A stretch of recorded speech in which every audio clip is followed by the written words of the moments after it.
こんにちは。Samsung Galaxy S25+でバッテリーが 80% で止まってしまう問題を紹介します。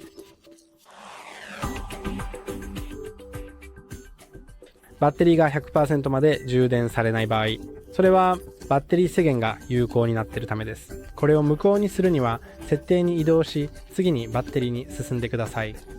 次にバッテリー保護に進み、最大ではなく充電を 80% に制限する代わりに使用性に設定できます。これを強くお勧めします。または Samsung がカウントを持っていない場合は B-SIC に設定してください。